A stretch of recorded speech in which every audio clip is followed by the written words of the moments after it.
shutting down her namesake fashion brand, saying in part, "My focus for the foreseeable future will be the work I'm doing here in Washington. So making this decision now is the only fair outcome for my team and partners." My panel back with me. So I'm going to take this at face value. Every day we say she's completely conflicted with this business. Now, she's still involved and makes tons of money off other Trump businesses, but her namesake brand, we said day in and day out, how could you sit next to Xi Jinping, get Chinese approvals, and make money off your company and sit in the White House? She shut it down.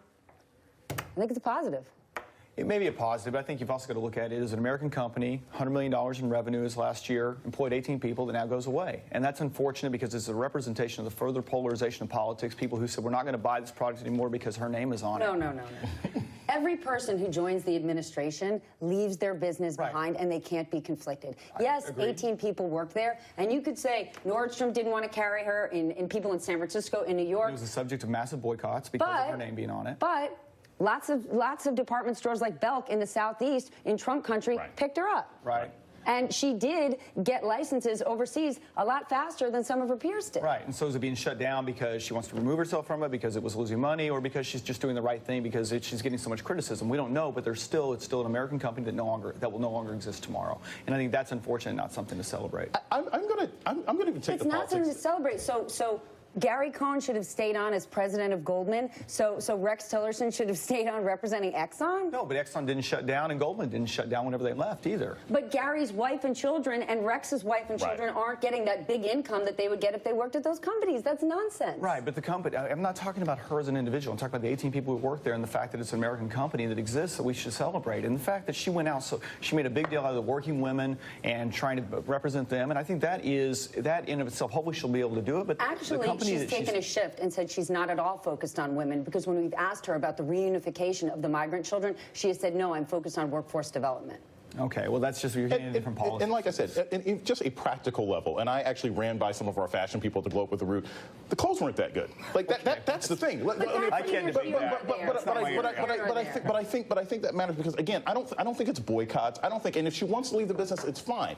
I'm infinitely more concerned about the idea that she left a business and now seems to want to get involved in policy, because that goes back to this whole swamp idea that was supposedly being countered by this administration to begin with. People can leave, start, move businesses, whatever. That's perfectly fine. It's organic. If it was a good business or it was a bad business. But if she decides she wants to move into policy, if that's where she wants to go, unless she is running for office, I think that is problematic. Because the idea that more and more of Trump's children are just to be going around being influence peddlers is part of what makes this administration problematic to begin with. My takeaway is Jared and Ivanka, they're staying in Washington.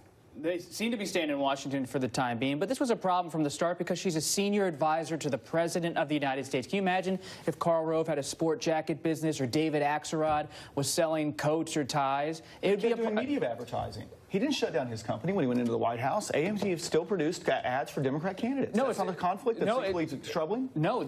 Any kind of business relationship with a senior official for the U.S. government, I think, raises questions and deserves scrutiny about whether their federal role is having any benefit for their corporation. And she, more than a year and a half into this administration, made the decision to move away. I remind you, Kellyanne Conway on television promoted Ivanka's brand, said you should buy her stuff. Ivanka's own team, the night she was on 60 Minutes, sent emails to me saying that bracelet she wore is from her fine jewelry collection. So nonsense. No, but it doesn't take away from the fact that it is still a company. And look, there have been multiple people who have gone to the administration, continued their company on the outside, and used their position for the purposes. It's not as if, again, to take the Axelrod example, everyone else thought, oh, he doesn't have anything to do with it anymore. It doesn't matter. You believed if you went and hired his firm that somehow you would get his benefit and his expertise, and also his contacts would help your campaign. And the president's brand is to drain the swamp. Exactly. So if that swampy behavior existed beforehand, well, then it's due time to get rid of it now. I think it's a little bit different in terms of running a clothing company and doing campaigns. All right, then. Well, you know how we always end the show. No matter what, there's wait, Chris, Jason, Roberto, thank you all very much. Thank you. We always end this show believing there is good news somewhere. And